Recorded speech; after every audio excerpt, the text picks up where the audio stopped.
దేవునికి స్తోత్రం. మన ప్రభువును రక్షకుడైన యేసుక్రీస్తు నామములో అందరికీ ఉదయకాల శుభములు తెలియజేయుచున్నాం. ఈరోజు దేవుని వాగ్దానము కీర్తనల గ్రంథము 107వ కీర్తన 28వ చరణం. శ్రమకు తాళలేక వారు యెహోవాకు మొరపెట్టిరి, ఆయన వారి ఆపదలలో నుండి విడిపించెను. శ్రమలు వచ్చినప్పుడు మనకి ఏం చేయాలో తెలియదు. చేతులు ముడుచుకొని కూర్చోవాలి అనిపిస్తుంది.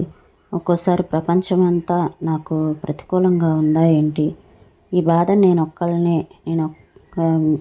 ఒక్కదాన్నే లేదంటే నేను ఒక్కడనే భరిస్తున్నాను, నాకే ఉంది ఎందుకు ఈ బాధ, నాకే ఎందుకు ఇలాంటి పరిస్థితి, నాకే ఎందుకు ఈ ఘోరమైన పోరాటం అని మనం అనుకుంటూ ఉంటాము. అయితే శ్రమలో ఎప్పుడైతే దేవుని మీద అనుకుంటామో అప్పుడు దేవుడు వాటిలో నుండి విడిపిస్తాడు. ఆపదల్లో నుండి విడిపించే శక్తిమంతుడు. క్రైస్తవుడా, నీవు అటు ఇటు కదలలేని స్థితికి వచ్చితివా? ఏమి చెయ్యనో తోచక మారుమూలలో చేతులు ముడుచుకొని కూర్చున్నావా? ప్రపంచమంతయు నీకు ప్రతికూలంగానున్నదని ఎక్కడికి వెళ్ళలేకున్నావా? నీవు భరించుచున్న భారము భవిష్యత్తులో మరి ఎక్కువగునని భయపడుచున్నావా? నీ ఘోర పోరాటంలో నీవొక్కడవే తంటాలు పడుచున్నావా? ఇక్కడనే దేవుని మహాశక్తి నీకు బయలుపడునని జ్ఞాపకము తెచ్చుకొనుము. నీ బాధ ఎక్కువైనందున నీవు భరింపలేని స్థితిలో ఏమీ చేయలేక ఒక మూలను దాగి ఉన్నావా? నీ వ్యసనమును సహించలేక సందిగ్ధ స్థితిలోనున్నావా? ఎడతెగకుండా కలుగుచున్న నీ శ్రమల వలన గొప్ప గాయములు పొంది మౌనివై ఉన్నావా? ఈ సమయంలోనే యేసు నిన్ను సమీపించుటకు సంతోషించుచున్నాడని స్మరణకు తెచ్చుకొనుము.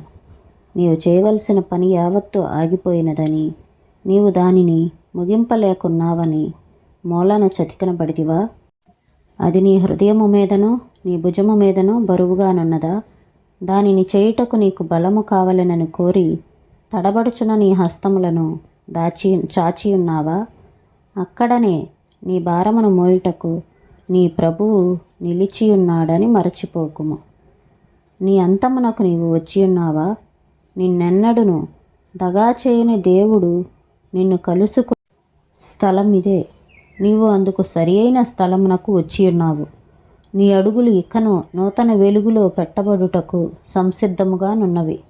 నీ బలమైన దేవుడు నిన్నానుకొనగలవాడని నిరూపించుకొను సరి అయిన సమయమునకు స్థలమునకు నీవు వచ్చి ఉన్నావు కనుక నిరుత్సాహపడకుము. నీ తాళపు గుత్తిలో ఆఖరు తాళము ఆ ద్వారము తెరవగలదు. స్టాండ్ సీఫరు. ఈ మాటలను ప్రభు దేవుడు మన వెనుకల్లో దీవించినగాక. ప్రార్థన చేసుకుందామండి. స్తోత్రం తండ్రి, నీకు వందనాలు ప్రభు. శ్రమ తాళలేక వారు యెహోవాకు మొరపెట్టిరి, ఆయన వారి ఆపదలలో నుండి వారిని విడిపించును. శ్రమలో మేము తట్టుకోలేనప్పుడు ప్రభు ఏం చేయాలో తెలియదు.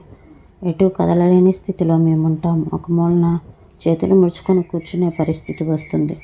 అయితే భవిష్యత్తు ఏంటి అని బాధపడేవారు ఉన్నారు ప్రభు.